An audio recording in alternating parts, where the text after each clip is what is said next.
based on the information. Mistrial. Nothing had changed as it relates to your ruling. Mistrial. Shortly thereafter, Mr. Binger stated, and we looked it up, previously, he said to Mr. Rittenhouse, previously indicated that you wish to have your AR-15 to protect someone's property. Mistrial. Clearly in violation not only of the prior ruling that you had made, but the ruling that very day, that very morning. It appears to be that there are two really elements the court must consider when making a determination on a mistrial for what amounts to prosecutorial overreaching. And the first one is the prosecutor's actions must be intentional in the sense of a culpable state of mind in the nature of awareness that his activity would be prejudicial to the defendant.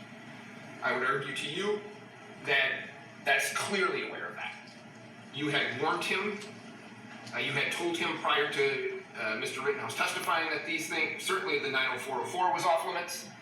You had warned him about the infringement on his constitutional right to remain silent. He did it again. The second one, I think, requires some action by the court in terms of a finding. The second one says the prosecutor's actions was designed to allow another chance to convict. That is, to provoke a mistrial in order to get another kick at the cat because the first trial is going badly, or to prejudice the defendant's rights to successfully complete the criminal confrontation at the first trial.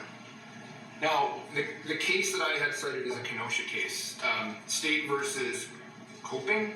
Opening? Yep. 100 with second, 700. COPENING? Yes, sir. In that case, the court didn't make findings regarding the prosecutor's actions. So I don't know that it's my role to sit here and say who's winning. I don't think that's necessarily what I'm supposed to do.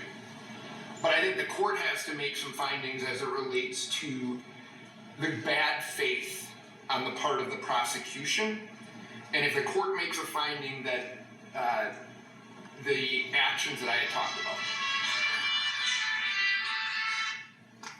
were done in bad faith. Whoa, Judge. Then I think both elements for mistrial with prejudice have been met.